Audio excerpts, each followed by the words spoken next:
muslimat, mudah-mudahan dirahmati Allah Subhanahu wa taala. Di dalam sebuah hadis an Abi Hurairah radhiyallahu anhu anna Rasulullah sallallahu alaihi wasallam qala al-malaikatu tusalli ala ahadikum ma dama fi musallahu ma lam yuhdith. Allahumma ighfir lahu, Allahumma arhamhu, la yazalu ahadukum fi salah ma damat as-salah tahbisu, la yamna'uhu an yanqaliba ila ahlihi illa as-salah.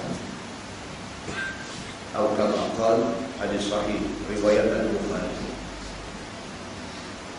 Daripada Abi Hurairah radhiyallahu anhu,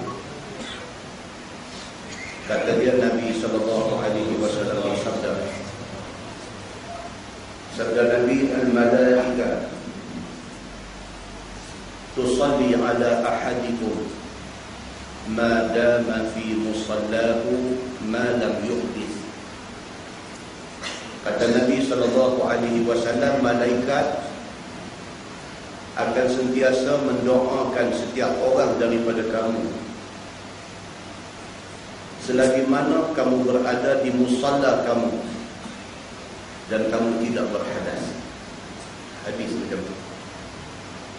Nabi SAW kata, bila kita mai masjid, kita mai ke surau, kita mai ke musalla. Masjid, surau tu semua musalla, tempat semayang. Bila kita sampai di masjid, di musalla, di surau, kita semayang, selagi mana kita duduk di tempat kita semayang dan selagi mana kita tidak batai ayat semayang, malaikat akan berdoa kepada kita. Malaikat minta kepada Allah Subhanahu wa taala dua benda untuk kita. Yang pertama, dia minta Allahumma ighfir lahu, ya Allah ampunkan dia ni,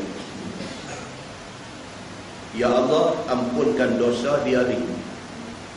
Yang mai semayang, yang lepas semayang dia duduk di tempat semayang dia, selagi mana dia duduk, dia tak bangkit daripada tempat semayang itu, maka selagi itu malaikat doa kepada Allah, Allahumma ighfir lahu, ya Allah ampunkan dosa dia.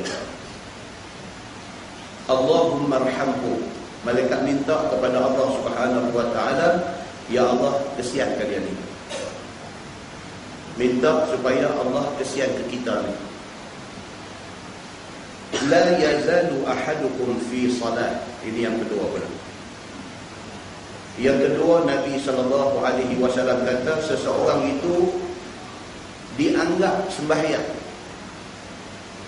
walaupun dia dah habis, dah bagi salam, dah apa semua, dia masih dianggap macam orang sembahyang. Madamatis salat tahbisu, selagi mana dia duduk tunggu nak sembahyang pula sekali lagi. Macam keadaan kita dah ni, kita main sembahyang maghrib, lepas sembahyang maghrib nak tunggu Isyak. Sambil duduk tunggu nak sembahyang Isyak, kita dengar kuliah. Kita duduk tunggu daripada maghrib nak tunggu sekali lagi nak sembahyang Isyak tu, selagi mana kita duduk tunggu kerana nak sembahyang Isyak, la yazalu ahadukum fi salat. Nabi kata dia dianggap sembahyang. Ni kita ni masih lagi macam orang duk semayang, pahala duk main macam tu. La yamna'uhu an yanqaliba ila ahlihi illa salat. Tidak ada benda yang menghalang kita daripada balik ke rumah, melainkan kerana nak semayang. Ni yang kita lepas maghrib ni, kita tak balik ni. Kita tak balik kerana apa? Kerana nak dengar kuliah, kerana nak semayang Isyak. Selagi mana kita dalam keadaan yang macam tu, kita macam orang duk semayang. Hadis itu hadis sahih riwayat Al-Bukhari. Muslimin dan muslimat yang dirahmati Allah sekalian, ada orang salah faham hadis. Bila dia baca bahagian pertama tadi, dia kata al-malaikah tusalli ala ahadikum ma dama fi musallahu ma lam yuhdis. Malaikat mendoakan kepada orang yang duduk di tempat sembahyang dia. Selagi mana dia tak berhadas, malaikat doa ke dia. Dia salah faham. Dia habang kau. Dia habang kata kita bila bagi salam, Assalamualaikum warahmatullahi wabarakatuh. Assalamualaikum warahmatullahi wabarakatuh. Kita kena tetap duduk dalam keadaan tawarruk, dalam keadaan tahiyat akhir. Dia faham dulu tu. Dia kata kalau ubah kedudukan daripada tahiyat akhir, bersilah habis. Tak dapat dah doa malaikat. Bukan itu maksud dia. Maksud hadis ni dia kata apa? Al-malaikatu tusalli ala ahadikum ma dama fi musallahu. Selagi mana dia ada di tempat sembahyang dia, bukan selagi mana dia duduk tawarruk.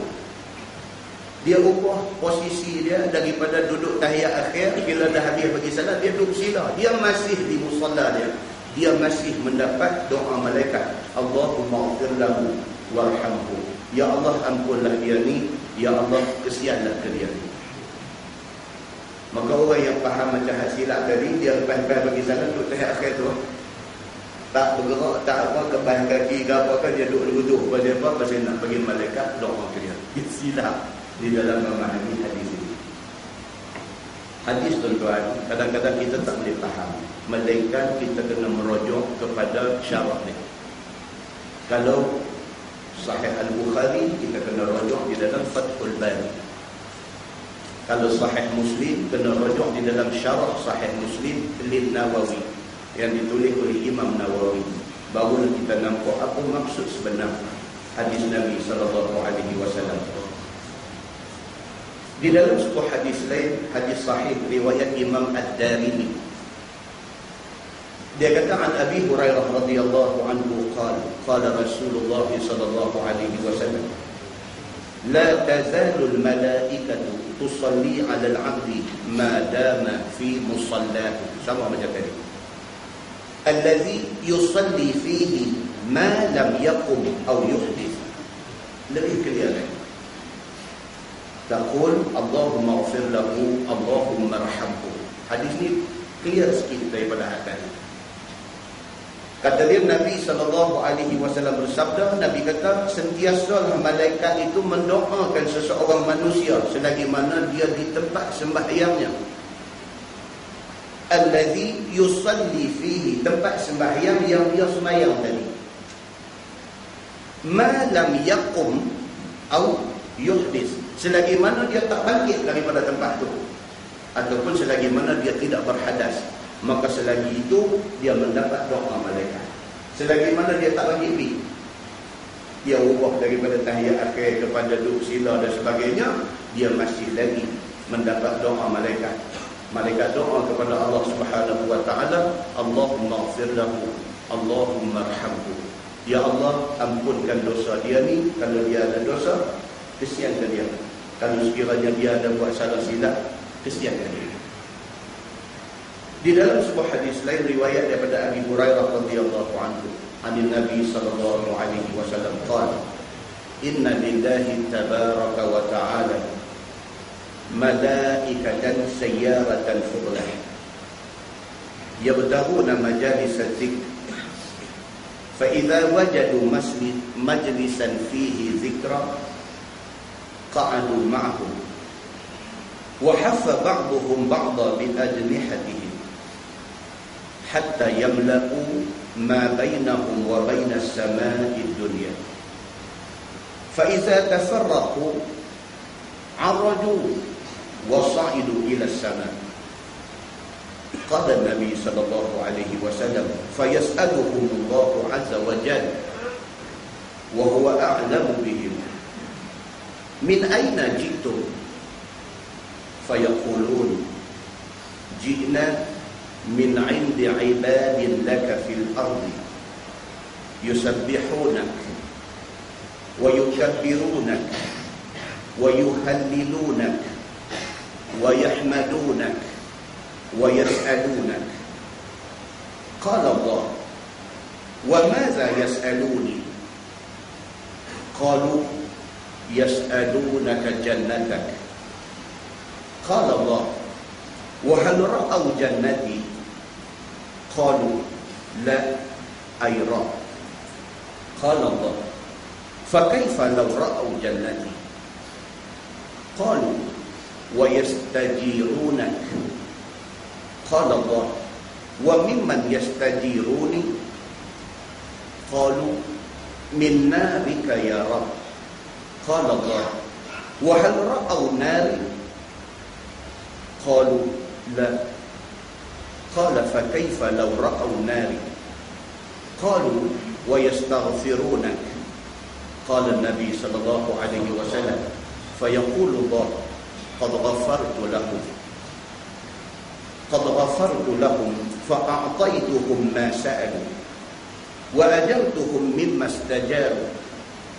Qala an-nabi sallallahu alaihi wasallam fayaqulun rabbi fihim fulan abdun khattab innama marra fajalasa ma'ahum. Qala an-nabi sallallahu alaihi wasallam fayaqulu Allah wa lahu ghafartu hum al-qawm la yashqa bihim jalisuhum. Atau kama qala, hadis sahih riwayat Imam Muslim. Daripada Abi Hurairah radhiyallahu anhu, dia kata Nabi sallallahu alaihi wasallam bersabda, Nabi kata, inna lillahi malaikatan sayyaratan fudlan. Allah subhanahu wa ta'ala mempunyai sekumpulan malaikat peronda. Nabi SAW kata, Allah subhanahu wa ta'ala dia mempunyai sekumpulan malaikat yang mereka ini sayyaratan fudlan. Sayyarah dalam bahasa Arab kereta. Sayyarah, benda yang bersifat mobile, boleh bergerak. Nabi kata Allah mempunyai sekumpulan malaikat sayyaratan fudlan, yang kerja malaikat ini meronda. Hari-hari malaikat ni dia keluar daripada HQ dia, daripada headquarters dia, kerja dia ronda. Apa dia nak buat? Dia bertaruna majalis zikr. Kerja dia ialah mencari di mana di atas muka bumi ini yang ada majlis ilmu. Kerja malaikat ni, malaikat yang sayyaratan fudlan, malaikat yang kerja ronda ni, kerja dia ia bertaruna majalis zikr. Dia rang satu dunia. Daripada atas sana dia tengok mana tempat yang ada majlis ilmu. Di Surau Lekom ada, di Masjid Bertam Indah ada. Dia tengok di Surau Salikin, Bertam Putra ada. Dia tengok, dia nampak di mana ada majlis ilmu, di situ ada cahaya. Di mana ada cahaya, di situ malaikat turun.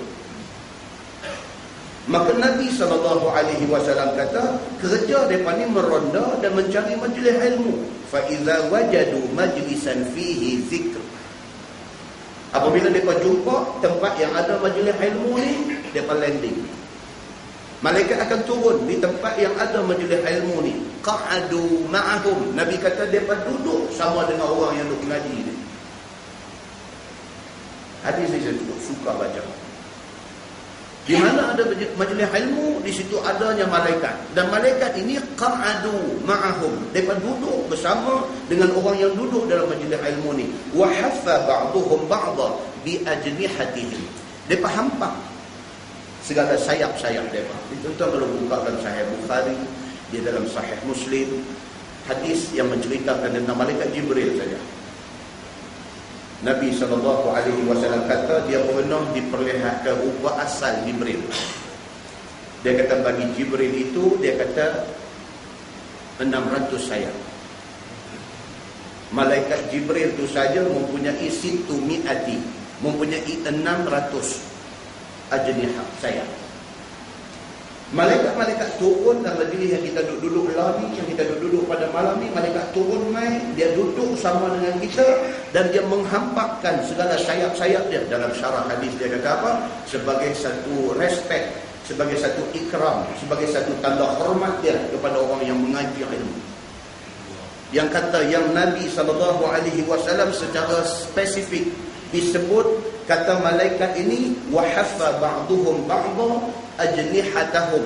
Mereka menghamparkan sayap. Nabi tak hafal pun tak apa, tapi Nabi sebut benda ni. Pasal apa? Sebut bukan sebarang sebut. Sebut tu nak bagi tahu, kata malaikat respect kepada orang yang luangkan masa nak main dengar Quran dengan hadis ni. Malaikat suka, dia tunjuk suka dia dekat kita ni, seronok dia dekat kita ni, hormat dia dekat kita ni, sayang dia dekat kita ni, dengan dia letak sayap dia sebagai tanda hormat dia dekat kita. yang boleh spend masa untuk majlis macam ni. Bila majlis ilmu mana pun, di masjid mana pun, ustaz mana pun bercakap, yang penting yang majlis itu majlis zikir. Zikir maksudnya apa? Majlis ingat. Ingat apa? Ingat Allah. Kita duduk ni, kita dengar Quran, kita dengar hadis Nabi, ingatan kita tak pergi ke lain, kita ingat Allah Subhanahu wa ta'ala.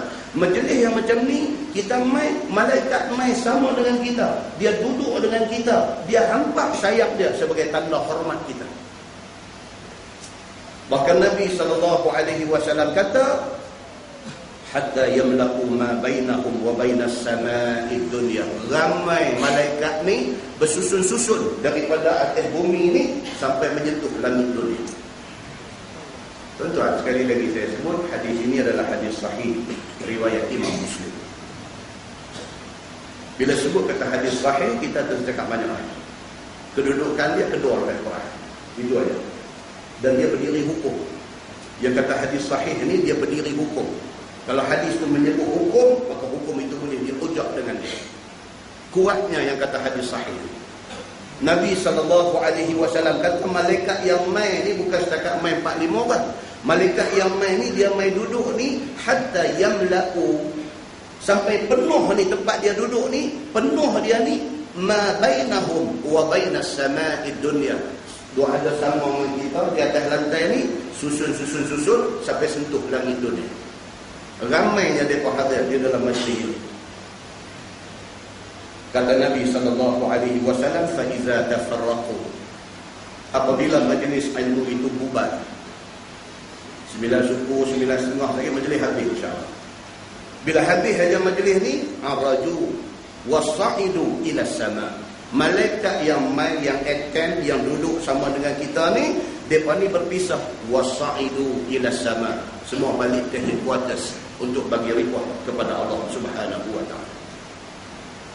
Ni ada dengan kita ni, dia duduk dengar ni, saya duduk kat ni, dia duduk. Ya, kawan dia duduk awak macam kita. Dengar, malaikat duduk dengar dia cerita macam kita. Bila habis majlis bubar, araju wasaidu ila sama, maka balik mereka menghadap Allah Subhanahu wa ta'ala. Qala Nabi SAW, Nabi kata, bila habis majlis, dia balik menghadap Allah. Sabda Nabi SAW, dia kata, fayas'aluhumullahu azza wa jalla wa huwa a'lamu bihim. Allah tanya malaikat yang balik ni. Bila sampai di depan Allah, Allah Subhanahu wa ta'ala tanya malaikat ni, wa huwa a'lamu bihim, sedangkan Allah Maha mengetahui. Dia tak tanya pun dia tahu dah, tapi Allah tanya. Ini formality yang diamalkan oleh Allah Subhanahu wa ta'ala. Tuan-tuan, Allah tak payah buat pada mahsyar. Dia tahu dah kita orang baik, orang jahat, kita berdosa, kita buat pahala, kita atas dunia ni macam mana, hak terang, hak tersembunyi, semua Tuhan tahu. Maknanya kalau Allah tidak adakan mahsyar untuk dibicarakan manusia, Allah bolehlah hukum kita ni. Tapi Allah buat juga mahsyar. Dia buat juga hisab di padang mahsyar. Pengadilan Allah di padang mahsyar, Allah buat juga. Pasal apa? Pasal itu formality, nak tunjuk keadilan Allah Subhanahu wa ta'ala. Dia tak mau kita ni mati-mati esok terus tolak pergi syurga neraka, tak mau. Dia tunjuk juga satu perbicaraan sebenar dibuat. Dia terangkan apa baik apa jahat kita masa di atas dunia, baru dijatuhkan keputusan dia, jatuh hukum dia hang ke syurga ke neraka. Allah buat juga benda ni. Wa huwa a'lamu bihim, sedangkan Allah Maha mengetahui. Dia tak buat pun tak apa. Malaikat yang attend majlis ilmu ni balik sekali lagi, Allah tanya satu-satu. Hamai daripada mana, hampi majlis di mana, siapa mengajar, siapa yang pi, semua senarai ditunjukkan di depan Allah Subhanahu wa ta'ala. Wa huwa a'lamu bihim, sedangkan Allah tahu benda ni. Kalau Allah tak tanya pun dia sudah tahu. Kata Nabi SAW, Allah tanya, min aina jitum. Allah tanya malaikat, min aina jitum, hampa mai dari mana? Allah sudah tahu, tapi formality Allah tanya dulu.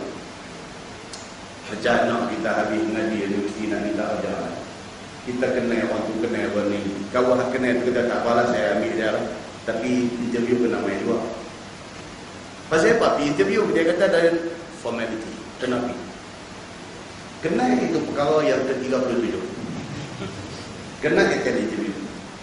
Pasal apa? Attend interview itu adalah formality. Mesti kena pergi. Ada kata boleh saya tak payah pergi kot. No, kena mai. Tak mai, jadi tak boleh.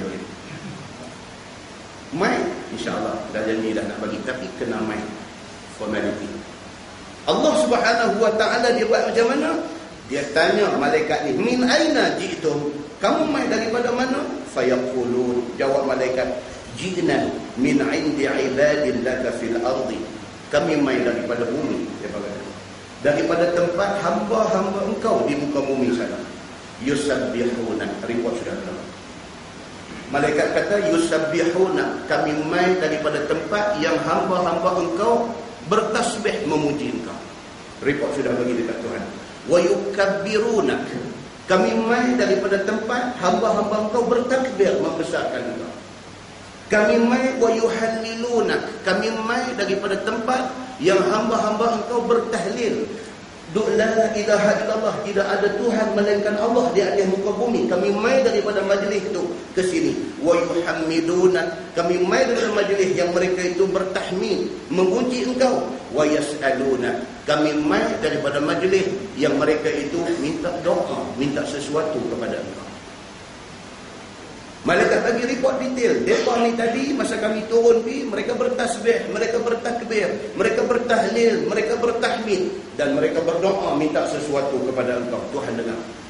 Qala Allah berfirman, wa maza yas'aluni? Tuhan tahu dah, tapi Tuhan tanya. Wa maza yas'aluni? Mereka minta apa dekat aku? Tuhan tanya malaikat. Ni yang turun pergi tadi, mereka ada minta sesuatu dekat Tuhan. Apa yang mereka minta dekat aku? Qalu, jawab malaikat, yas'alunaka jannata. Mereka minta syurga engkau, ya Allah. Yang mereka main masjid, semayang, yang mereka main duduk bersila kebah kaki, duduk mengaji, yang mereka tunggu nak semayang pula saat lagi. Mereka main ni tak ada lain. Mereka nak keredaan engkau, mereka nak syurga engkau. Allah Subhanahu wa ta'ala kata dekat malaikat, wa hal ra'au jannati. Allah kata dekat malaikat awak, depa pernah tengok ke syurga aku yang depa duk minta tu? Depa duk minta, ya Allah, minta syurga ni, depa pernah tengok ke syurga aku yang depa duk minta syurga ni? Qalu la ayra. Malaikat kata dah, depa belum tengok lagi syurga engkau macam mana. Qala Allah, Tuhan kata apa? Fa kaifa law ra'au jannati. Is Allah kata, syurga aku tak pernah tengok pun mereka duk minta. Macam mana agaknya mereka kalau mereka pernah tengok syurga? Tuhan, cara tak pernah tengok tu duk minta, ya Allah, duk minta syurga ni, minta. Tuhan kata, hal ra'au jannati. Pernahkah mereka tengok? Malaikat kata dah. Fa kaifa law ra'au jannati. Tuhan kata, agak-agak macam mana mereka ni kalau aku tunjuk sekali syurga aku macam mana mereka digelut nak masuk syurga. Kita tahu tengok syurga, baca dalam Quran, baca dalam hadis, syurga tajri min tahtihal anhar, anak sungai duk lalu di bawah syurga. Itu saja.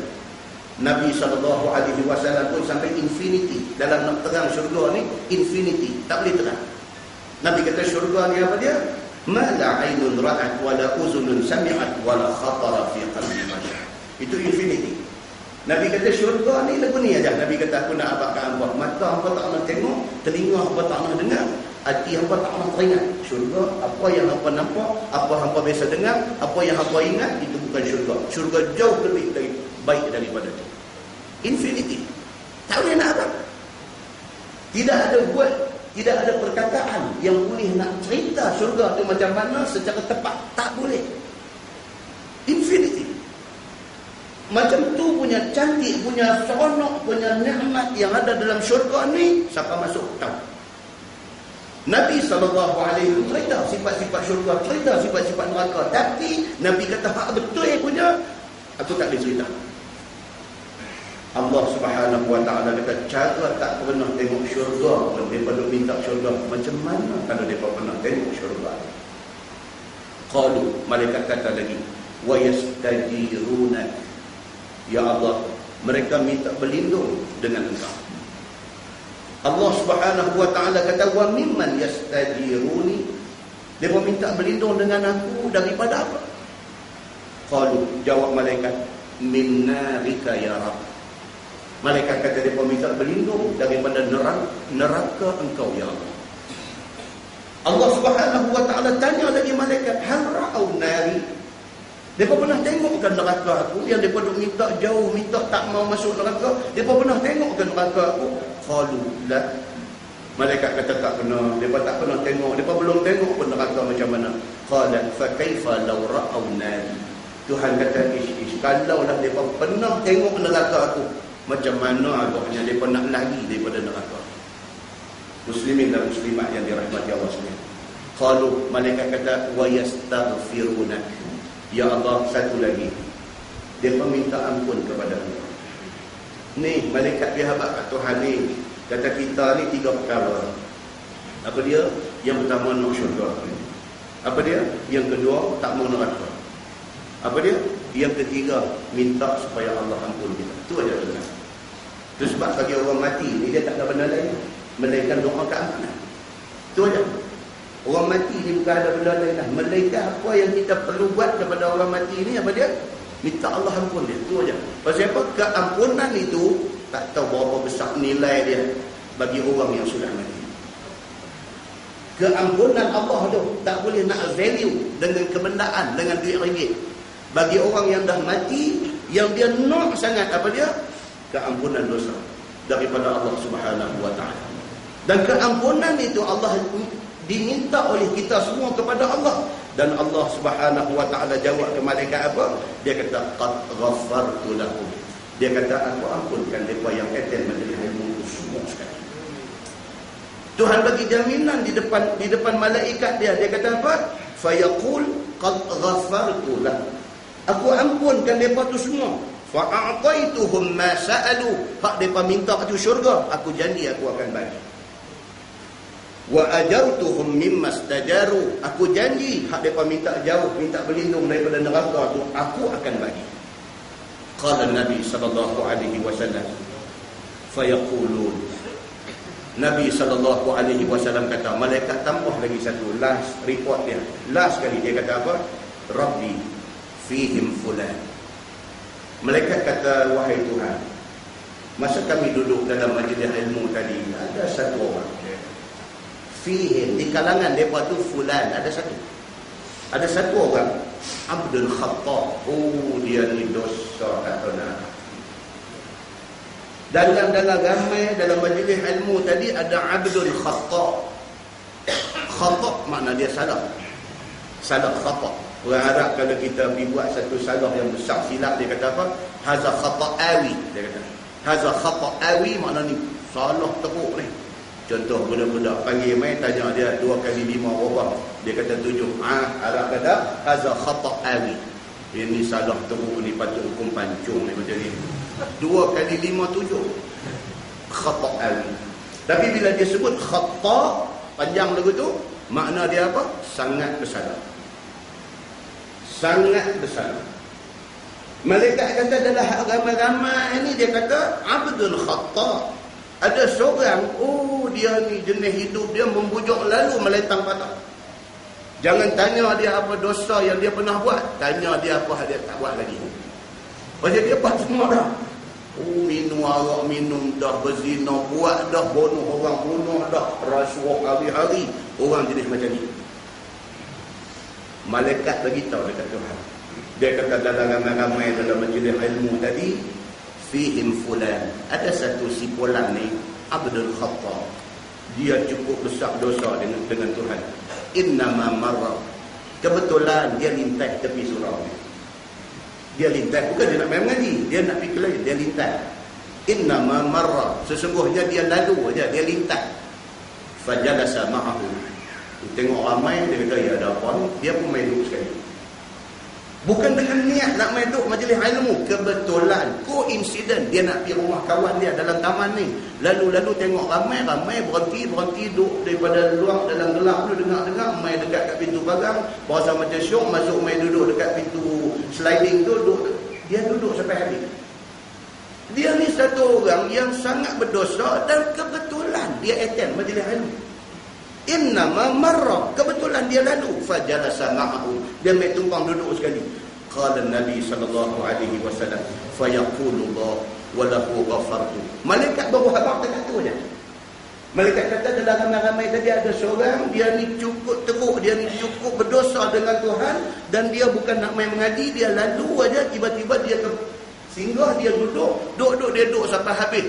Baru habaq banyak tu. Fayaqul, Tuhan tu baik kata. Tuhan kata apa? Walahu ghafartu. Baginya keampunan. Hadis ni tuan-tuan, dia nak habaq apa? Dia hak daripada tadi ni mandi manda awal siap nak main, kita sudah cakap dah. Ni hak kebetulan pun Tuhan bagi ampun. Kalau hak kebetulan lalu tak ada niat nak main dengar pun, Tuhan kata walahu ghafartu, baginya keampunan aku kepada hak memang duk cadang seminggu dah nak main ni, lebih lagi.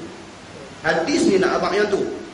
Kemudian Allah Subhanahu wa taala kata apa? Humul qaum la yashqa bihim jalisuhum.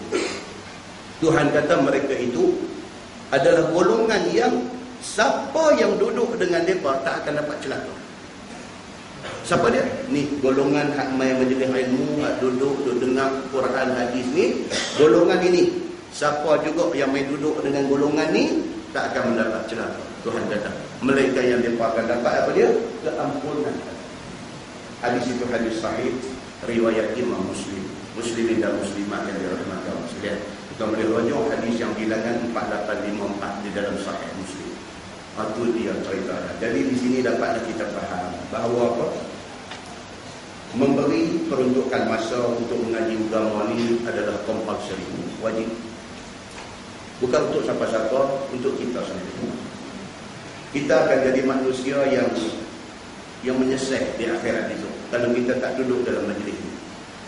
Kita pernah dengar satu hadis daripada Abi Hurairah radhiyallahu anhu. Dia kata an Rasulullah sallallahu alaihi wasallam qala innahu la ya'ti ar-rajul al-'azim as-samin yawm al-qiyamah.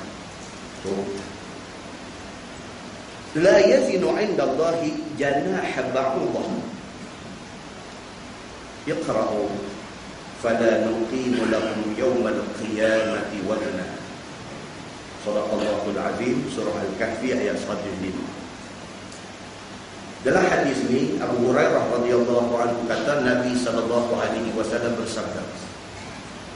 Nabi kata innahu la ya'ti ar-rajulul 'azimus samin yaum al-qiyamah. Hari akhirat esok satu orang lelaki diheret ke depan Tuhan. Dia ni satu orang lelaki yang al-'azim as-samin, badan sendok. Dia ni satu orang yang badan sedang. Di hari akhirat esok dibawa dia ke depan Allah Subhanahu wa taala di padang mahsyar. Dihisab dia, dibicarakan dan ditimbang amalan dia. Tiba-tiba Nabi kata la yazinu 'indallahi janaha ba'udah. Timbang-timbang dia ni badan sedap, duduk atas dunia, makan lalu, sehat apa semua ni. Diri di padang mahsyar timbang la yazinu 'indallahi janahan ba'udah. Nabi kata pahala amalan dia timbang sayap nyamuk lagi berat. Hadis sahih riwayat Imam Muslim. Pasal apa yang Nabi SAW kata ar-rajulul azimus samin, satu orang yang badan sedap di atas dunia. Nak abang kata atas dunia dia orang senang, makan mudah, hati senang, badan sedap. Allah bagi dekat dia nikmat, Allah bagi dekat dia rezeki, Allah bagi dekat dia semua tu. Tiba-tiba dia di hari akhirat esok pipi timbang amal dia, nak cari pahala seberat sayap nyamuk, tak ada. Nikmat Allah bagi, duit ringgit Allah bagi, keluarga Allah bagi, segala benda Allah bagi ke dia, dia tak buat baik dengan Allah. Bila timbang-timbang amalan dia, nak cari pahala seberat sayap nyamuk, tak ada. Nabi baca ayat 105 surah Al-Kahfi, fala nuqimu lahum yawmal qiyamati wazna. Maksud dia, dan kami tak bagi pertimbangan terhadap amal dia sikit pun pada hari akhirat. Tak ada pahala. Maka bermulalah susah dia. Susah mahsyar membawa kepada neraka. Muslimin dan muslimat yang berada. Benda ni kita ambil ingat apa? Tuhan bagi kat kita macam-macam dah. Tak ada pun dia bagi sihat. Alhamdulillah. Apatah lagi Tuhan bagi lain daripada sihat dia bagi ke kita. Macam-macam dia bagi kat kita. Kita sakit anak nak balik habis. Kita sakit ni balik habis. Satu Malaysia ni semeriuk balik. Mau haduk Johor, haduk Pahang, Terengganu, Kelantan, Negeri Sembilan, Melaka ni balik keliling kaki hospital ni. Kita sakit sikit aja. Nikmat Allah bagi. Allah bagi sihat, dia bagi sakit bukan selalu. Usah dia bagi sakit. Balik main semeriuk. Satu Malaysia ni pakai balik main tengok ayah sakit. Nikmat Allah bagi kita. Tak boleh kasih kita balas nikmat dia dengan kita dengar segala nasihat pesan daripada Quran dia turun mai dan daripada hadis Nabi. Nabi hadiah tak mai kat kita. Contoh jangan bagi alasan sibuk. Tak ada manusia tak sibuk atas dunia. Tak ada manusia tak sibuk. Semua manusia sibuk. Atas kita lah macam mana nak mengurus masa kita untuk kebaikan kita sendiri. Mudah-mudahan mukadimah itu memberi manfaat kepada kita semua insya-Allah. Kita menggunakan Bahrul Mazi jilid 3.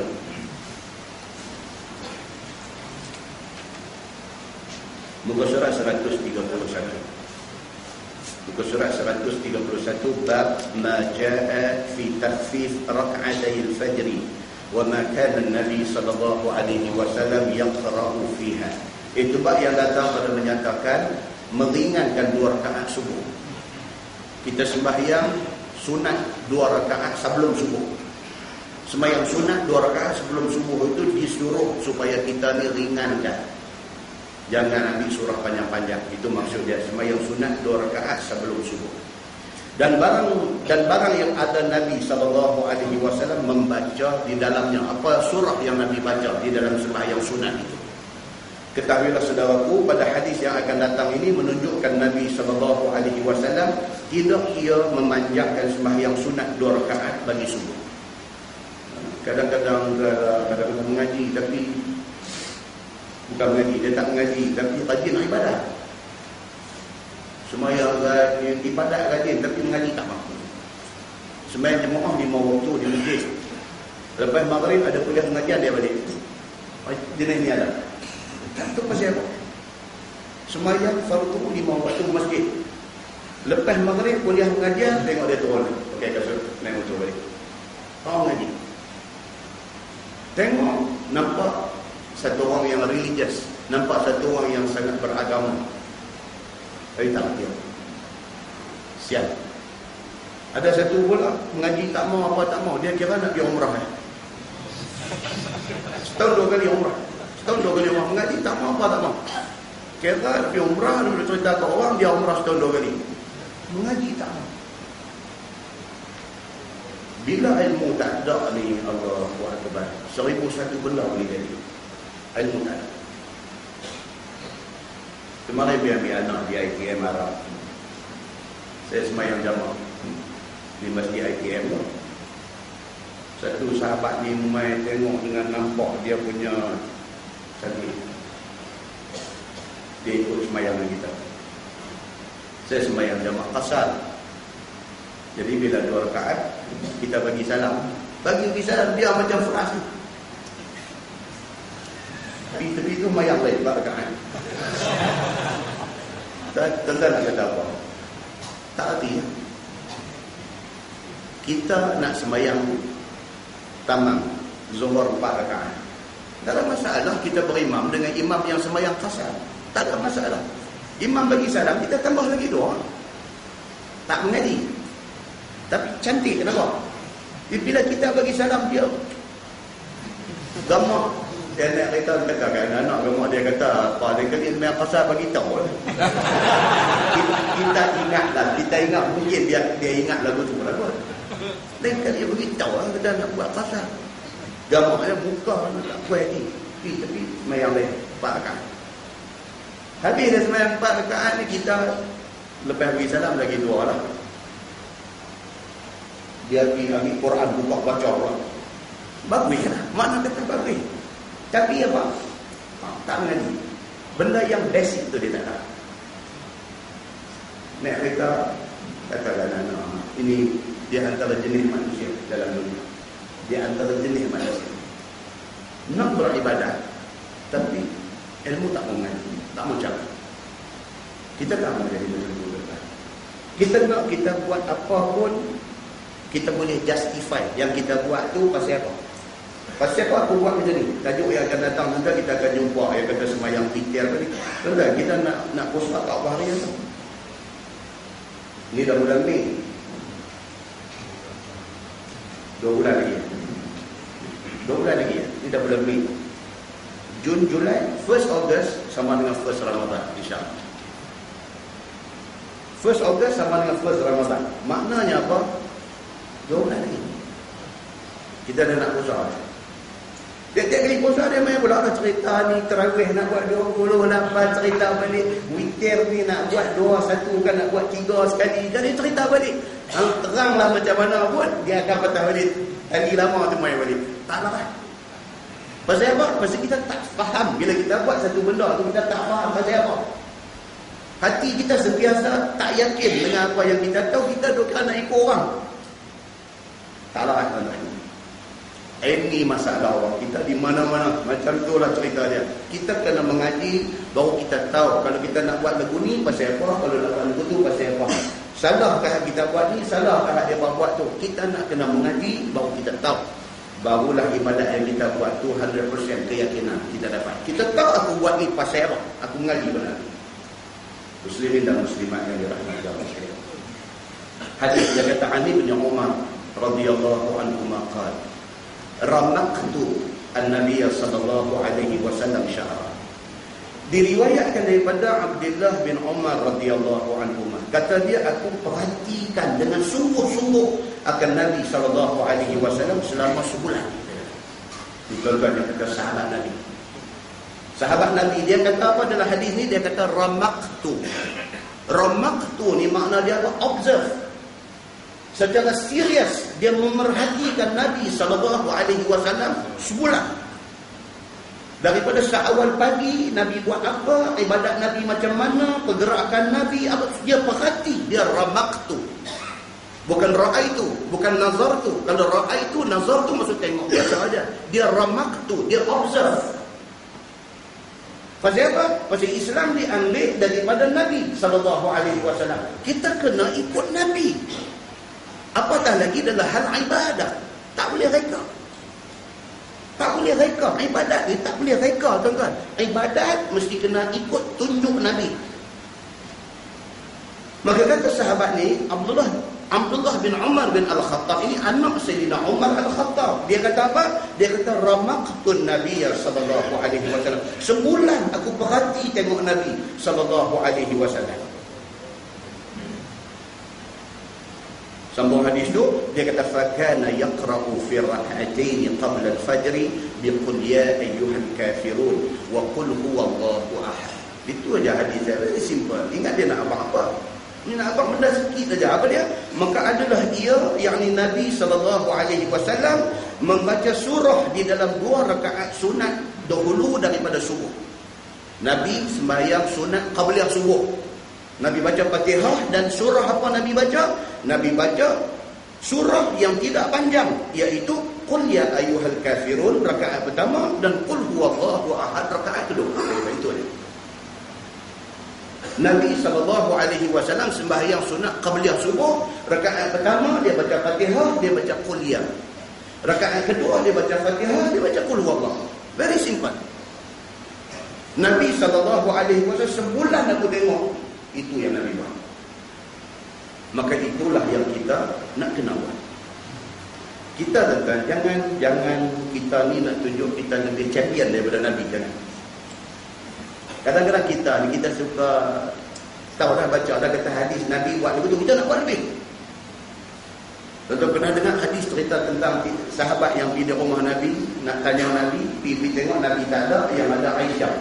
Mereka pun tanya Aisyah. Dia berkata, wahai Aisyah, macam mana ibadat Nabi sallallahu alaihi wasallam?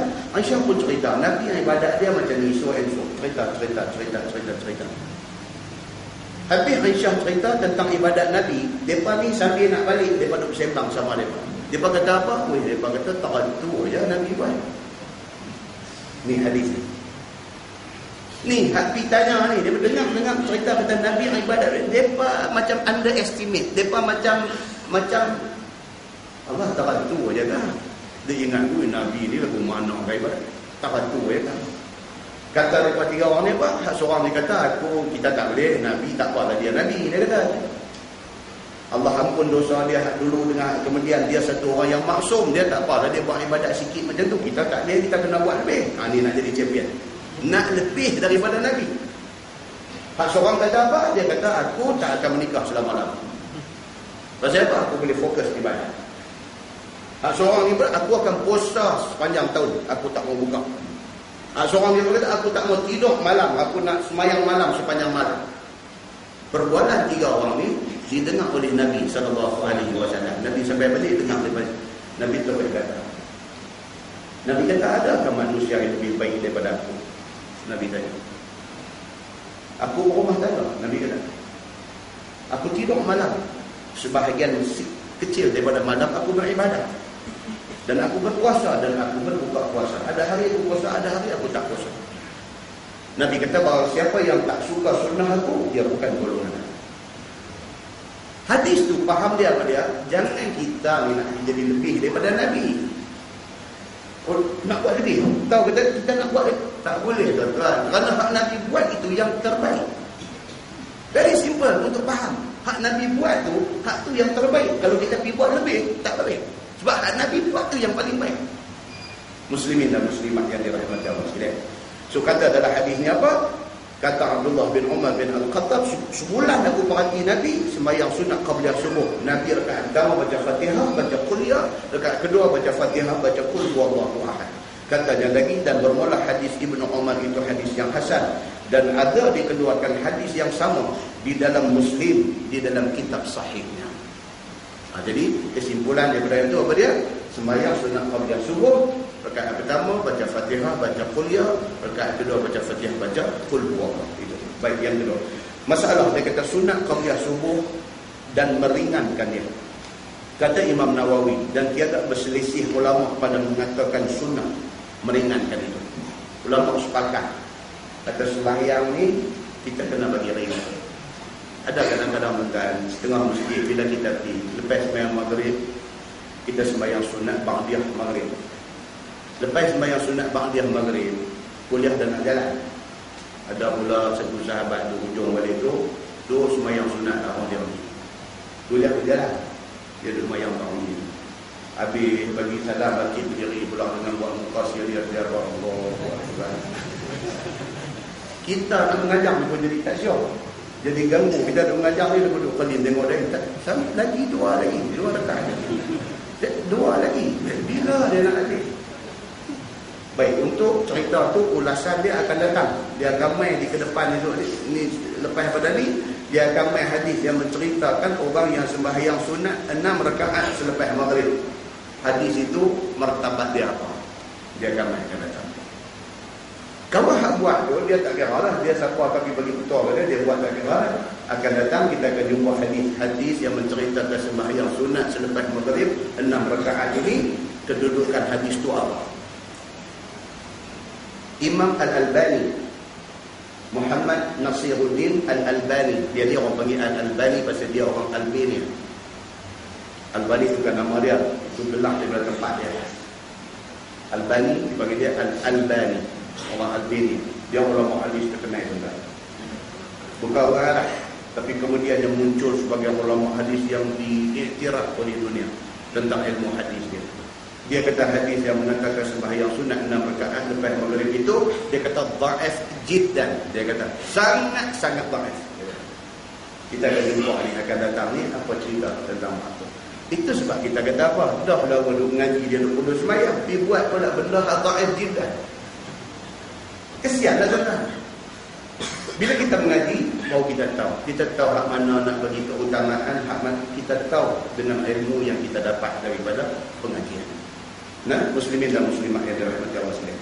Bersunat qabliyah subuh dan meringankannya. Kata Imam Nawawi, tak berselisih pendapat di kalangan ulama mengatakan sunat diringankan sembahyang itu.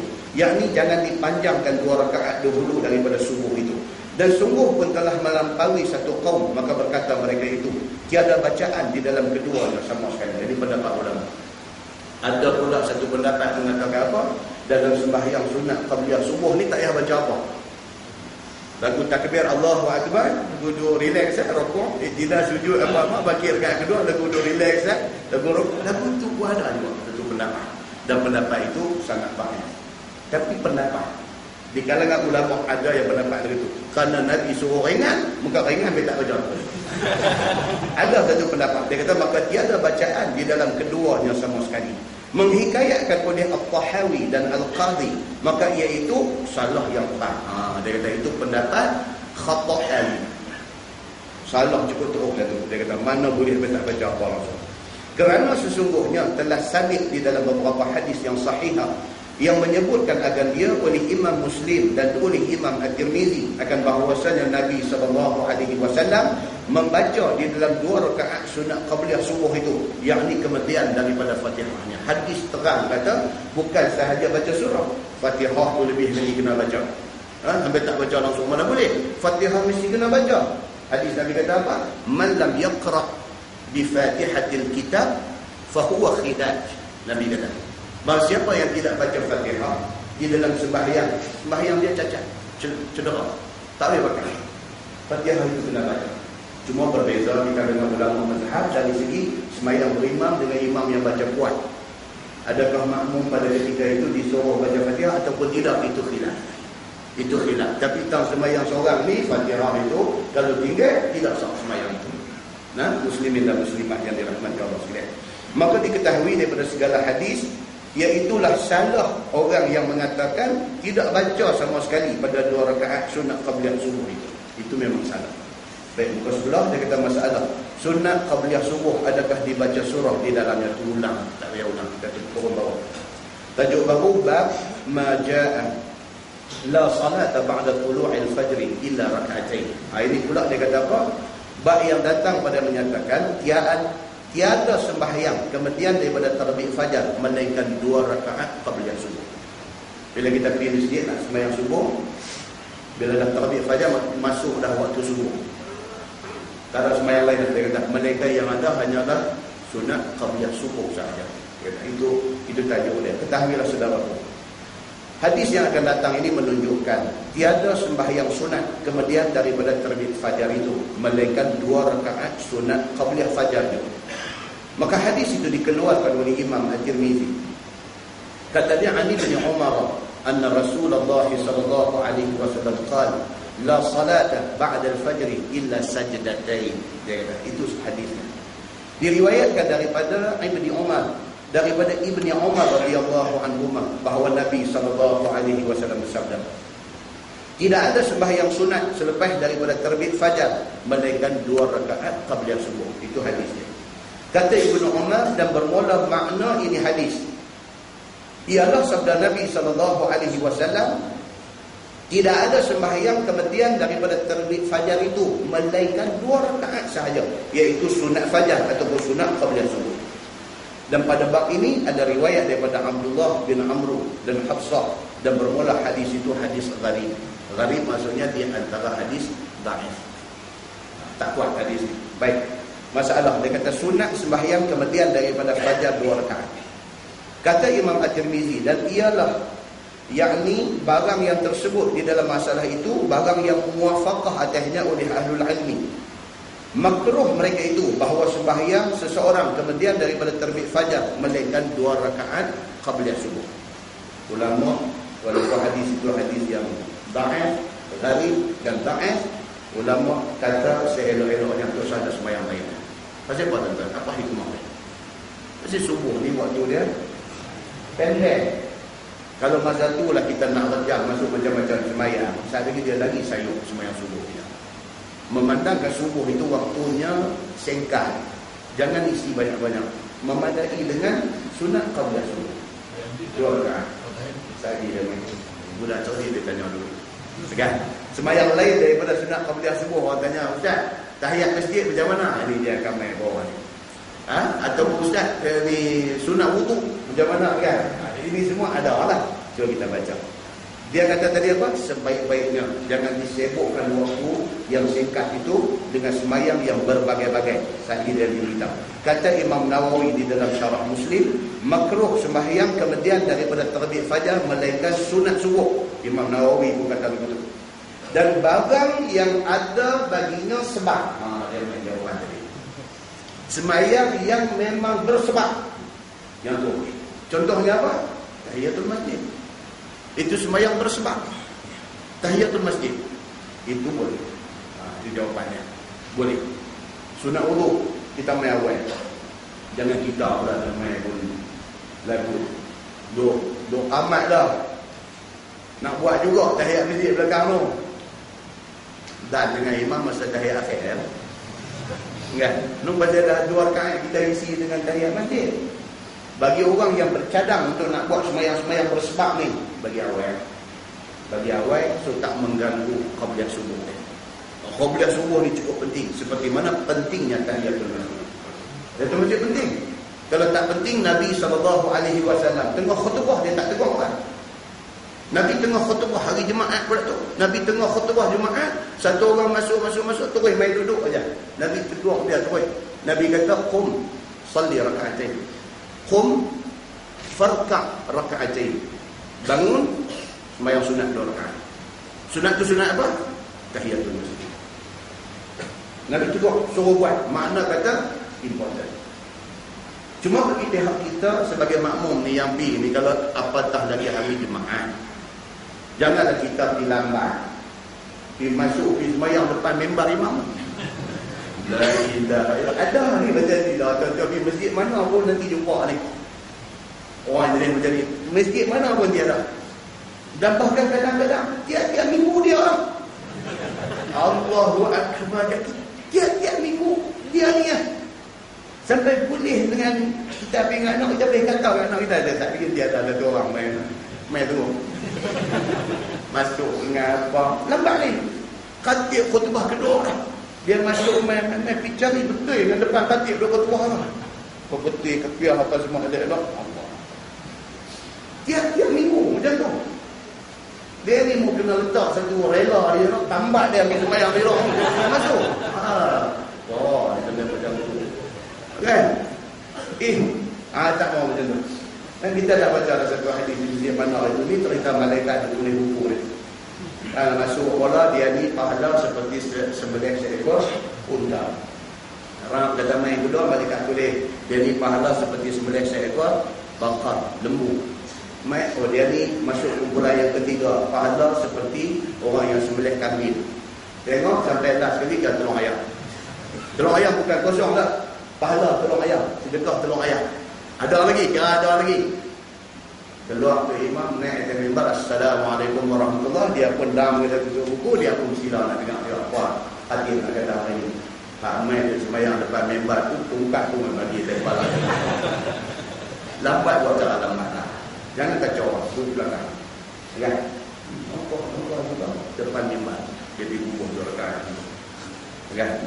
Nabi SAW tegur. So jawapannya tadi apa dia? Bagi orang yang masuk masjid ni tetap ada kepada dia beberapa sembahyang yang bersebab dan yang itu tidak dilarang. Dan bagi ashab kita Syafi'i pada masalah ini ada 3 wajah dari pendapat Imam Syafi'i. Yang pertama, seperti yang tersebut itu dan menakalkan dia oleh Al-Qadhi daripada Malik dan Jumhur. Macam kata tadi lah. Sembahyang sunat qabliyah subuh sahaja, lain tak ada. Itu pendapat pertama Imam Syafi'i. Yang kedua, tiada masuk makruh sehingga sembahyang akan sunat subuh. Dia kata selagi mana kita tak buat sembahyang sunat qabliyah subuh, kita bolehlah sembahyang apa-apa pun sebelum daripada itu. Itu pendapat Imam Syafi'i yang kedua. Dia kata boleh. Yang ketiga, tiada masuk makruh sehingga sembahyang dia akan perlu subuh. Ada juga pendapat Imam Syafi'i. Selagi tak sembahyang subuh, isilah masa yang ada tu dengan sembahyang sunat apa-apa. Maka kita pergi di Madinah, di Makkah, Masjid Nabawi, Masjid Haram, dia pemasak dia bagi panjang. Time. Pasal apa dia fikir ni hak mai daripada satu dunia ni. Malaysia, Indonesia, hak mai daripada India, hak mai daripada satu dunia yang mai ni belanja dia ribu-ribu. Nak duduk hotel, nak jalan mai terus nak nasi, nak mai dan sebagainya. Jadi dia lepas azan nak boleh ke sembahyang subuh tu dia bagi time yang cukup panjang. Bagi orang yang duduk hotel dekat sampai awal, dia boleh duduk saja. Dia isi lah kalau dia nak sembahyang apa pun dia isi. Sebab dia tahu menjadi kebiasaan di situ sembahyang pukul berapa. Time tu dia manfaatkan.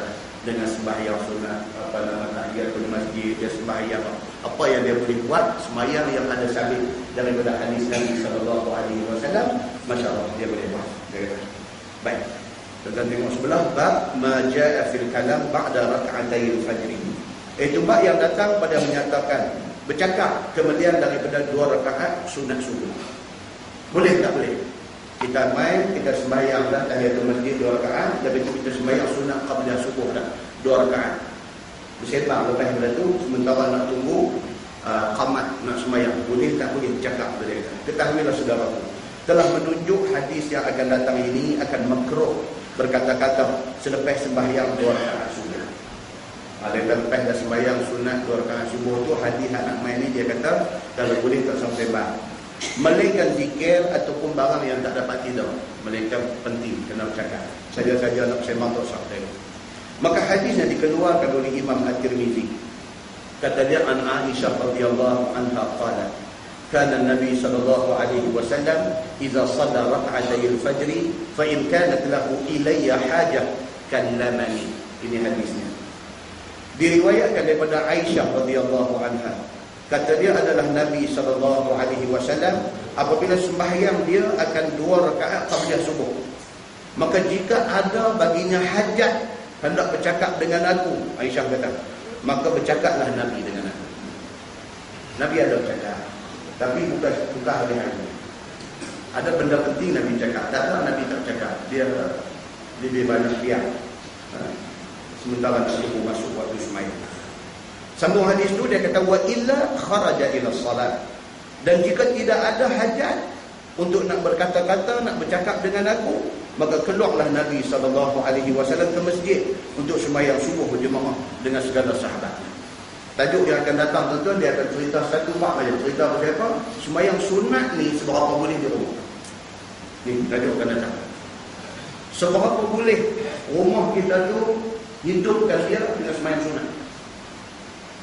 Nabi of course senang pasal rumah dia berkembang. Raudhah tu masjid, makam Nabi itu rumah dia. Jadi Nabi memang sembahyang sunat di rumah. Qabliyah di rumah, saat lagi ba'diyah boleh balik buat di rumah. Nabi memang buat di rumah. Nabi pesan budak lagi jangan biar rumah jadi macam kubur, sampai tak ada ibadat di dalam rumah tu, sampai tak ada cahaya dalam rumah tu.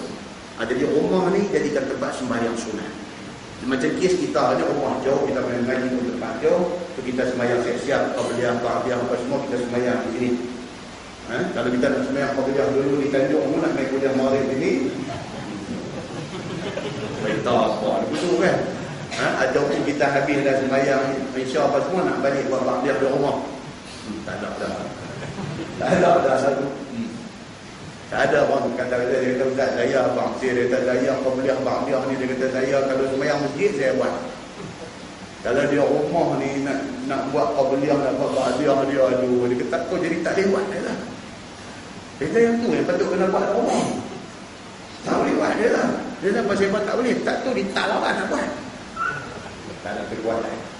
Dan kita habis kuliah kita dulu doakan Allahumma arinal haqqa haqqan warzuqna ittiba'ah. Ini yang maksud dia. Allahumma arinal haqqa haqqan. Ya Allah, tunjukkanlah kepada kami ini hak, kebenaran itu sebagai benda benar. Warzuqna ittiba'ah, bagi kami kekuatan untuk nak buat benda benar. Wa arinal batila batilan. Ya Allah, tunjukkanlah kepada kami benda batil, benda dosa, benda tak baik itu sebagai benda tak baik.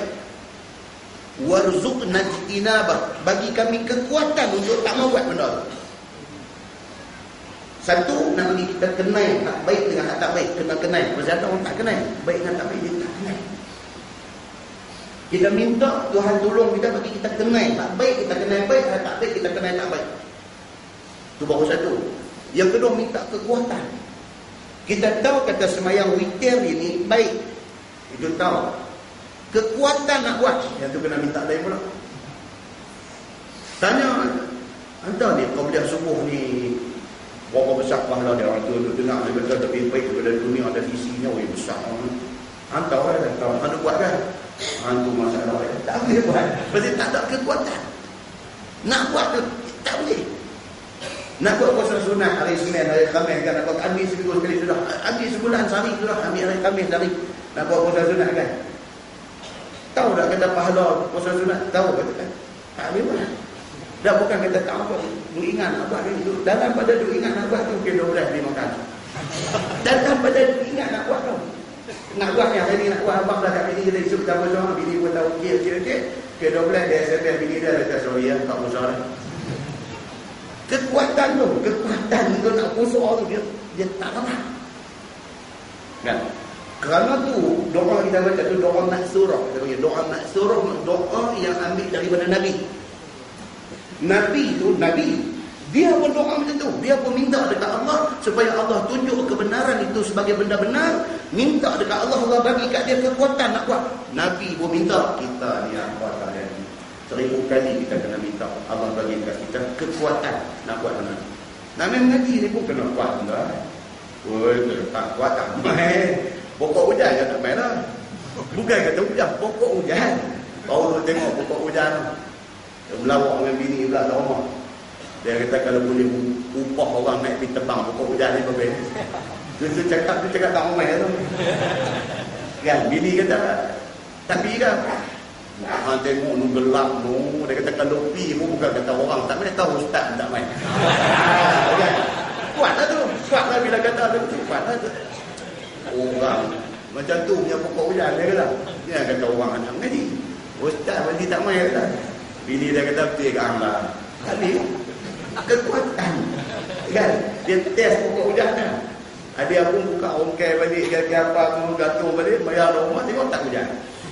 Kan? Tak hujan. Bini dia kata tak hujan lah tu lah abang tu. Dah pun sini tak hujan, sana hujan mana tahu. Lu menang dia tu. Allah kepada dan kesimpulan dia apa dia? Kekuatan tak ada. Itu aja. Kesimpulan dia tu aja. Kekuatan tak ada. Muslimin dan muslimat yang dirahmati Allah sekalian. Baik, so dia kata berkata-kata sebelum sembahyang sunat subuh itu betul-betul apa hukum dia? Kata Imam At-Tirmizi, dan sesungguhnya telah dimakruhkan oleh setengah daripada ulama daripada sahabat Nabi SAW dan lain daripada mereka itu akan berkata kemudian daripada terbit fajar. Sahabat-sahabat Nabi kata makruh. Lepas daripada terbit fajar ni dia kata makruh. Sebelum sembahyang sunat qabla subuh. Daripada rumah kita pergi masjid itu sebelum sembahyang sunat qabla subuh tu, sebahagian sahabat Nabi kata makruh bercakap. Kalau boleh tak usah bercakap lah. Kita tumpukan kepada ni nak start hidup ni. Nak start hidup kita untuk hari ini. Jangan bila sembang ni dia jadi makruh. Try tu lah. Pasal ni baru buka buku baru, buku hari Isnin, buku hari Selasa, buku hari Rabu. Jangan awal-awal buat square lah, jangan. Try control. Kan macam kita puasa nak main ni kan. Puasa 30 hari. 29 hari, 30 hari. Ada orang dia boleh jaga seminggu kan. Seminggu kan. Puasa 30 hari. Tapi jaga adab puasa tu dia boleh jaga seminggu kan. Seminggu mula puasa, first Ramadan sampai seminggu Ramadan puasa tu pi pejabat, pi tempat kerja kunci dulu satu macam dia warna tak apa nak sembang, kening ni kalau berhenti aja. Serius. Masuk minggu kedua sembang sikit, melawak sikit, tak seluruh. Main minggu ketiga dia tekong sembang. Main minggu ketiga dia tekong orang bakal tekong, semua dia dengar dia cerita. Dia boleh bertahan adab puasa ni, mulut tak mau cakap benda tak seminggu je. Baik tu orang kan. Bukan senang nak buat benda ni. So sama dengan kita nak start hidup untuk hari itu. Kan kita Nabi kata apa bila bangkit tidur mesti keluar dari mulut apa dia? Alhamdulillahillazi ahyana ba'dama amatana wa ilaihi nusyur. Itu doa Nabi. Celak-celak mata dia, alhamdulillahillazi ahyana. Maha suci Allah. Segala puji bagi Allah, Tuhan yang bagi hidup bagi aku ni. Tadi tidur macam mati ya? Alhamdulillahillazi ahyana. Segala puji bagi Allah, Tuhan yang bagi hidup bagi aku ni. Ba'da ma amatana. Selepas tadi aku mati. 6 jam, 7 jam tadi ni aku mati. Wa ilaihi nusyur. Dan kepadanya aku akan dihimpun di mahsyar. Buka mata tu, ingat dekat Tuhan dulu. Cantik. Dah mandi, manda, bersuci apa semua, nak semayang apa semua ni, selagi tak semayang sunat qabla subuh, try jangan cakap benda-benda ni. semayang sunat apa semua pergi elok dulu. Dekat tu. Baik, kemudian bab fil ittija' ba'da rak'atayil fajri. Ini pula lagi satu sunnah Nabi. Sunnah Nabi apa dia? Bab yang datang pada menyatakan berbaring kemudian daripada 2 rakaat sunat qabliyah subuh. Nabi dia buat macam tu. 2 rakaat qabliyah subuh, lepas tu sementara nak tunggu qamat nak sembahyang subuh tu, Nabi tidur berbaring di atas lampung kanan. Benda tu dia kata ditasyri'kan dalam agama, disyariatkan. Pasal apa? Pasal ada hadis bagi. Sama sunat tidur mengiring belah kanan selepas qabliyah subuh 2 rakaat ni sama macam mana qailulah sebelum sembahyang zuhur. Sebelum sembahyang zuhur, lap dalam 15 minit ke apa kan 15 minit ataupun panjang-panjang tu setengah jam. The best is 15 ke 20 minit macam tu ya. Tadi saya saja surf internet tu balik lagi masuk dalam apa nama lebay Google dia panggil. Google tu dia panggil lebay Google. Masuk dalam Google tu saja type tengok qailulah. Q qailulah. Oh dia keluar. Anda baca. Itu bukan yang utama, tapi itu satu yang informatif, yang maklumat untuk kita. Dalam apa nama type dekat Google qailulah, dia keluar mai tengah baca. Rupanya ada kajian dibuat oleh saintis barat tentang qailulah Nabi. Dia berkata apa kebaikan qailulah 15 minit 20 minit tidur sebelum azan zuhur ni. Apa kebaikan dia? Seperti mana yang dikaji oleh orang putih, dia berkeluar kita. Bila kita baca-baca yang kata Nabi SAW, apabila dia buat satu benda, pasti ada manfaat dan kebaikan yang tersirat yang kita tak nampak tengok. Muslimin dan muslimat yang dirahmati Allah, itu qailulah sama dengan yang ini. Lepas qabliyah subuh, dia kata saja mengiring belakang. Nanti kalau kita main masjid tu tapi satu macam semua mengiring, dia pun nampak satu pemandangan yang awal ni bakal jadi boleh. Pokoknya pada dengar hadis ya. Tapi nak abang kata ada hadis cerita dia. Bahkan hadis tentang qailulah Nabi ni very very clear and very strong. Rumah Anas bin Malik, rumah Ummu Sulaim, mak Anas bin Malik, rumah Ummu Sulaim ni depan mihrab Masjid Nabawi. Mihrab Masjid Nabawi depan, di situlah lokasi rumah Anas bin Malik. Menjadi kebiasaan Nabi daripada rumah dia, di makam dia lalu rumah dia nak mai semayang zuhur di masjid ni, dia keluar daripada rumah dia pergi arah depan mihrab masjid tu, rumah Anas bin Malik, rumah mak dia Ummu Sulaim ni, Nabi akan pergi qailulah di situ 15-20 minit Nabi pergi tidur di situ. Sehingga benda ni dicatatkan tentang amalan sunnah Nabi ni. Tempat tidur Nabi itu berpeluh. Zuhur panas, berpeluh. Bekas peluh tempat tidur Nabi itu, Ummu Sulaim, mak Anas bin Malik ni spare kain khas untuk nak lap bekas peluh Nabi, dan dia simpan kain. Tuan-tuan, cerita dia tentang qailulah Nabi di rumah Ummu Sulaim ni, dia membawa pergi sampai ke cerita Ummu Sulaim ni. Nabi tidur tu berpeluh, bekas peluh di tempat tidur Nabi tu. Nabi bangkit pergi nak sembahyang zuhur tu, Ummu Sulaim main lap ambil peluh Nabi tu, ambil simpan. InsyaAllah lepas ni bila-bila mukadimah kita nanti ambil satu hadis cerita tentang jubah Nabi ni. Lepas Nabi wafat, siapa ambil simpan, dan jubah itu kemudiannya dijadikan hadis tentang, dijadikan pakaian kepada orang sakit dan Allah bagi sembuh. Itu Nabi. Dekat orang lain dia tak boleh kias benda ni. Itu khusus untuk Nabi sallallahu alaihi wasallam.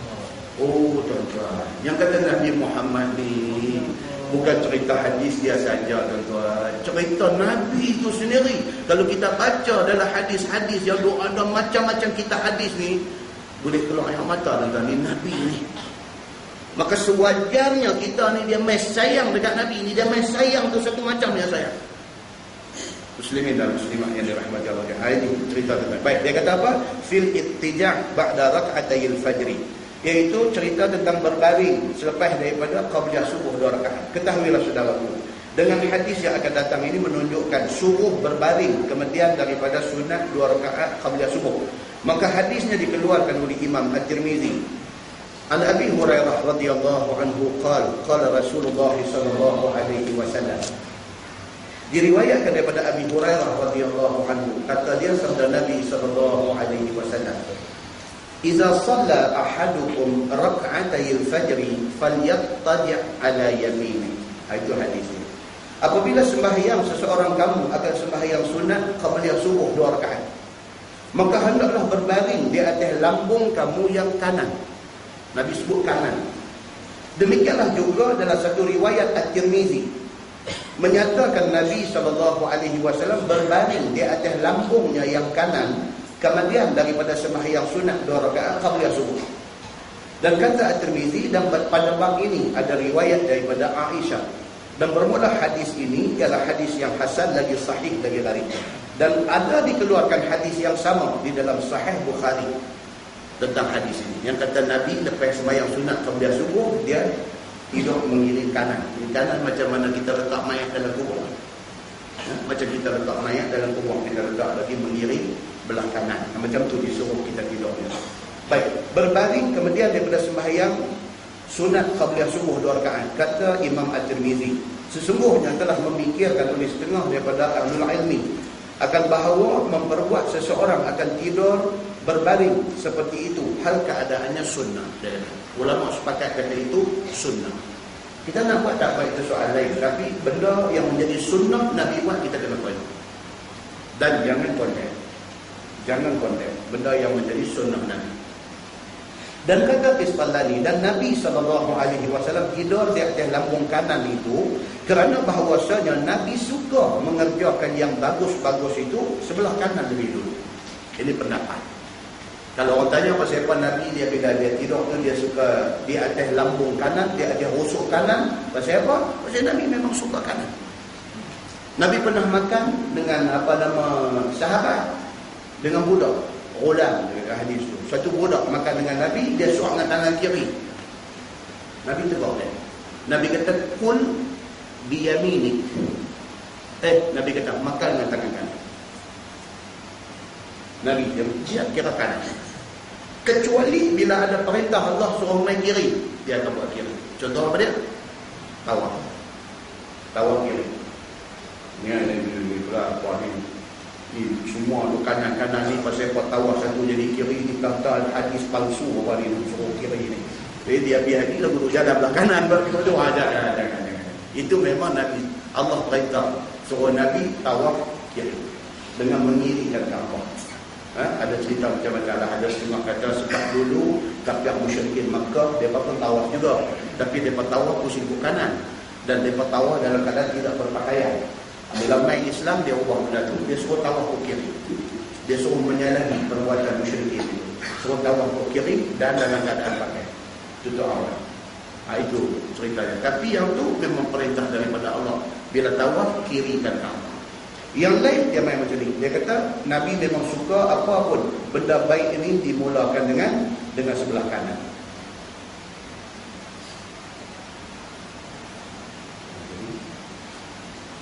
Baik, kemudian dia terangkan pula, ataupun dia membuat yang demikian itu kerana mentasyri'kan bagi kita. Bila benda tu sunnah Nabi, dia jadi syariat. Dia jadi syariat. Kerana bahawasanya hati itu sebelah lambung kiri. Ni dia bagi explanation. Pasal apa tidur tu dia suruh kita belah kanan? Pasal hati kita dia located di sebelah kiri. Maka jika berbaring seseorang di atas lambung kiri, nescaya tidurnya akan menjadi tidur yang bersangatan nyedarnya. Hati duduk balik kiri. Kalau kita tidur balik kiri memang tak menjadi sungguh. Dia renung sungguh. So bila duduk balik kanan, hati itu duduk belah atas, dia sentiasa dia tak kena himpit, dia mudah jatuh. Dia kata dia mudah jatuh. Dulu budak-budak lagi pondok dulu, tubuh pondok dulu, dia budak-budak pondok dia tak boleh tidur atas bantai. Dia pakai buah nyok tu dia pakai bagi pepeh kan, jadi macam bantai, tidur atas buah nyok. Bila pusing sikit kepala jatuh ke lantai kan, buah nyok tak mana ya, potong bagi boleh tak kepala tu, mimpi kungfu sikit ke apa ke, balik kederu kepala atas lantai. Jaga bagi sembahyang sunat. lah habis punya bantai sebiji tu sampai 700 tu dah ni. Bantai ni ya Allahu akbar. Kita jual barang tu berapa ni? Tengok bantai sebiji. Tengok 700 kita panggil dia tanya. Ni satu set dah hilang dengan bantai. Oh dia kata bantai saja. Bantai saja 700. Ayat tu yang dia bantai kita tu. 700 bantai sebiji. Nanti nak bangkit tahajud macam mana? Memang tak kan? Kita ni cari hak sedar dah hak sedar lagi kan? Ini dia cerita sini.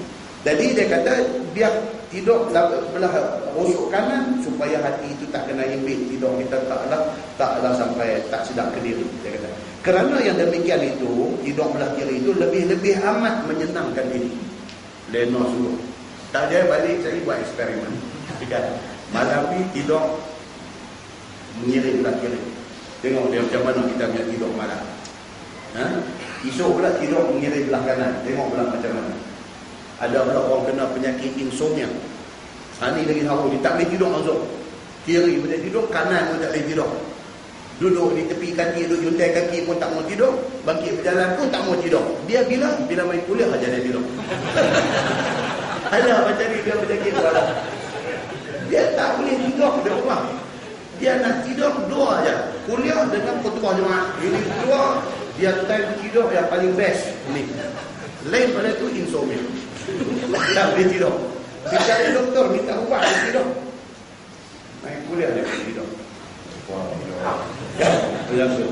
Baik kata Istalani, dan telah mensunatkan berbaring kemudian daripada sembahyang sunat fajar itu oleh Baghawi di dalam Syarh Sunnah. Dengan khususnya Imam Al-Baghawi, dia tulis kitab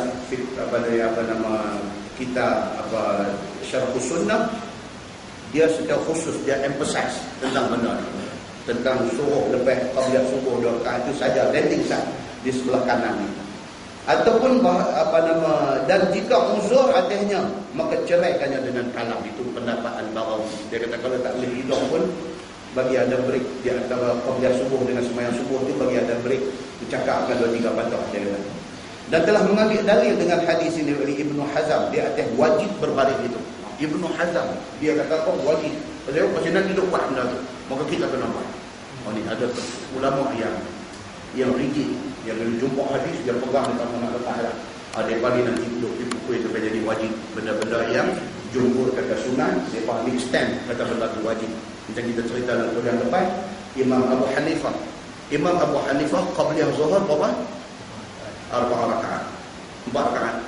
Imam Abu Hanifah dia kata qabliyah zuhur 4, tidak ada 2. Dia kunci dulu. Tu dia ambil satu yang rigid. Imam Abu Hanifah dia witir sebelum tidur. Ada apa kata witru dia kata. Witru sebelum tidur ni bagi depa wajib. Kalau tak buat kira macam tinggal sembahyang fardu. Dia pergi sampai peringkat tu dia. Dalam bahasa ini kita kata ekstrim lah. Pendirian dia tu sangat keras dalam nak mengambil amal dengan hadis-hadis Nabi sallallahu alaihi wasallam. Dan telah mengambil dalil dengan hadis ini oleh Ibnu Hazm wajib berbaring selepas sembahyang qabliyah subuh 2 rakaat. Dan dijawab orang yahtamil, dia andaikan suruh pada hadis itu ialah suruh sunat, dia kata. Maka jika tiada diceraikan dengan berbaring, maka dengan bercakap ataupun dengan berpaling daripada tempatnya ataupun seumpama yang demikian itu. Dan berbaring itu biarlah menghadap kiblat serta memikirkan tentang azab kubur dan akhirat, dia kata. Wallahu a'lam. Lepas ini insya-Allah kita masuk bab iza uqimatis salat fala salata illa al-maktubah. Selepas ini dia kata bab apabila sembahyang sudah diqamatkan, tidak ada lagi sembahyang lain melainkan sembahyang fardu. Kalau kita main-main masjid, bila tak qamat dah, Allahu Akbar, jangan pergi buat sembahyang tahiyat masjid ke apa pun tak mahu. Qamat bermakna stop. Sembahyang apa pun tak boleh buat dah kecuali orang tengah sembahyang dah. Tengah sembahyang dah dia balik. Kan? Lepas itu dia pergi sembahyang. Okey, kalau tidak tak boleh nak buat sembahyang apa selepas daripada tu. Kemudian lepas pada ni tuan-tuan, dia ada tajuk yang cukup menarik. Di antaranya dia nak tajuk yang akan datang ni mana-mana sembahyang sunat yang sudah menjadi wirid kita. Sembahyang sunat yang menjadi wirid. Wirid ni maksudnya amalan kita yang konsisten. Kita ni dah Dah 5 tahun dah. Dah 10 tahun dah. Kira macam mana pun kita akan witir tiap-tiap malam. Misalnya kita orang macam tu. Misalnya. Dah 5 tahun dah 10 tahun dah. Kita ni satu orang yang memang dengan komit dengan amalan. Benda tu sunat, tapi bagi kita komit dengan benda tu. Tiap-tiap malam. Cuma beza dia apa dia? Bila kita yakin kata kita nak bangkit sembahyang tahajud, kita hold dulu kita punya witir. Kita sembahyang tahajud baru kita witir. Ataupun kita ni jenis orang yang memang kita witir tiap-tiap malam. Kita witir sebelum tidur. Kan? Ada orang macam tu. Akan datang kita akan jumpa hadis. Hadis cerita tentang Sayyidina Abu Bakar dengan Sayyidina Umar. Dan dia selalu dulu. Jadi contoh adalah hadis dua sahabat, ialah Abu Bakar dan Umar. Dan ada sekali sembahyang sunat malam hari. Abu Bakar As-Siddiq, dia bila sembahyang sunat malam, dia baca sampai tak dengar ke orang. Maksudnya baca dia tu pelan sangat. Umar pula dia sembahyang sunat malam, dia baca deras sangat. Nabi dengar, Nabi tanya dulu orang. Nabi tanya Abu Bakar, pasal apa? Abu Bakar kamu baca pelan sangat sampai orang lain tak dengar. Abu Bakar kata dia tak mau saat ni bacaan dia tu sembahyang sunat malam, dia tak mau saat ni mengganggu orang. Nabi kata kat dia, dekat sikit. Nabi kata tu. Nabi tanya Umar pula, Umar kamu sembahyang malam, sembahyang sunat malam kamu baca deras sangat. Pasal apa? Umar kata, aku nak bagi orang jaga supaya semua orang panggil sembahyang hari. Okey. Nabi kata apa kat Umar? Nabi kata slow sikit. Nabi kata dia slow sikit. Hadis tu akan datang, kita akan jumpa. Hadis kita akan jumpa. Kan, jadi nak harap kata Islam ni satu agama yang Nabi kata wa khairul umur awsatuha. Yang mana kata wasatiyah. Wasatiyah tu daripada awsat. Islam ni satu agama yang moderate. Tak mau pergi sampai kita nak balik dekat Islam, dan tak mau kita ni sampai terjerai jauh di belakang untuk kena bully orang pun tak mau. Kita kira moderate. Okay. Sama dengan sembahyang witir. Kita tengok macam mana amalan Abu Bakar, macam mana amalan Umar tentang witir. Itu tajuk yang akan datang. Kemudian bagi orang yang menjadikan sembahyang sunat ni wirid dia masuk amalan tetap dia. Witir dia tak pernah tinggal. Tiba-tiba malam tu dia tak buat. Contohnya dia aku nak bangkit lagi, nak sembahyang tahajud, baru aku nak buat witir. Tiba-tiba Allah tak jaga dia ni. Jaga subuh. Dia sudah miss satu witir. 5 tahun tak miss, tiba-tiba miss. Bagi kes macam ni dia ada hadis dia. Dibenarkan dia qada witir itu esok siang. Dia akan kita akan tengok perbincangan hadis itu apa ulama kata tentang maksud hadis itu. Demikian halnya dengan sembahyang qabliyah subuh. Dia ni kira dah 10 tahun dah. Qabliyah subuh dia tak tinggal. Dia pagi tu Allah takdirkan dia jaga-jaga tengok subuh dah masuk dah. Dan dah nak habis dah, nak main cerah dah. Dia qabliyah subuh tak buat lagi, dia nak sembahyang subuh lagi. Sekira-kira kalau dia buat qabliyah subuh sudah keluar waktu. Maka dia sembahyang subuh. Bila dia sembahyang subuh, lepas sembahyang subuh, dibenarkan kepada dia berdasarkan hadis. Dibenarkan kepada dia orang yang memang tak pernah tinggal sembahyang sunat ni untuk qada sunat qabliyah subuh itu. Cuma perbincangan ulama nak qada tu bila? Adakah immediately lepas sembahyang subuh dia qada qabliyah subuh, ataupun tunggu sampai habis waktu haram, sampai masuk waktu duha baru dia qada? Itu akan ada dalam perbincangan ini. Ini tajuk yang akan datang. Kemudian dia akan hadis tentang jadikan rumah kita ni sebagai tempat salat sunat. Dia ada hadis dia. Kita akan tengok nanti insya-Allah. Kemudian dia tajuk apakah kelebihan sembahyang malam? Apakah kelebihan sembahyang malam dan cara pelaksanaannya? Baik, sembahyang tarawih bulan puasa ni boleh tak boleh kalau kita nak buat 4 rakaat 1 salat? Ada perbincangan dia berdasarkan hadis itu. Hadis yang mai kata rakaatain summa rakaatain 2 rakaat itu satu hadis. Dia mai satu hadis cerita arba'an 4. Kemudian dia mai pula satu hadis cerita tentang witir. Nabi buat masna rakaatain, kemudian witir satu. Nabi buat. Dan ada hadis mai Nabi tulis witir 3. Yang kita nak bagi tahu dia apa dia tuan? Buat macam mana pun yang penting ada hadis. Jangan satu menyalahkan yang satu lagi. Orang yang buat witir 2, 2+1, 2 campur 1, Dia salahkan orang yang buat witir 3 rakaat 1 salam, jangan. Orang nak buat 3 rakaat 1 salam, jangan kata orang yang buat 2 kemudian 1 itu salah, jangan. Kita kena mengaji dan kita kena tahu di mana letak, di mana duduknya tentang perkara ni di dalam hukum agama. Kemudian tiap-tiap malam akan main hadis akan datang ni, tiap-tiap malam Nabi kata Allah dia turun mai. Allah dia turun mai ila sama'id dunia, ke langit dunia. Every night without fail. Allah akan turun mai ke langit dunia. Tujuan dia apa? Tujuan dia ialah Allah nak dengar sendiri hamba dia minta ampun kat dia. Walhal Allah kalau tak turun ke langit dunia pun dia dengar. Tapi nak tunjuk kata Allah nak kita ni minta ampun kat dia. Hadis akan datang. Kita akan jumpa hadis ini, dan hadis itu kedudukannya sangat sahih. Sangat sahih. Dia turun mai ke langit dunia untuk nak mendengar ni hamba-hamba yang minta ampun. Siapa yang berdosa pada waktu malam, waktu pagi minta ampun, Tuhan nak dengar. Siapa yang berdosa pada waktu siang, waktu malam, dia minta ampun, Allah nak dengar. Dia akan main hadis tu, kemudian dia akan main bacaan dalam sembahyang sunat malam. Adakah nak baca Quran ataupun nak baca Quran? Dan orang tanya kan, dia kata, Ustaz nak tanya saya saja lah cuma hidup bincang di pejabat, tak ada keputusan apa dia tentang sembahyang witir ni. Okey, witir lagi. Apa hal dengan witir? Taklah witir bulan puasa kita sembahyang berjemaah, imam baca Quran. Dan lain daripada bulan puasa, macam kita ada buat witir di rumah, kita nak baca Quran kan belah. Dia dulu. Itu satu soalan. Satu soalan yang setengah orang duk fikir benda tu. Ada setengah orang dia tak fikir. Bila orang semua dia kata, betul ke? Aku pernah peringat nak tanya. Bila tu dalam kelas pengajian ni, contoh-contoh yang kita bawa itu kadang-kadang berkenaan dengan kita, dia relevan dengan kita. Kita pernah satu masa terlintas benda tu, tak ada jawapan, dan ingat nak tanya, tak tanya. Bila main-main dalam kuliah, cantik yang ni yang dulu nak tanya tu. Jawapan juga dalam kuliah.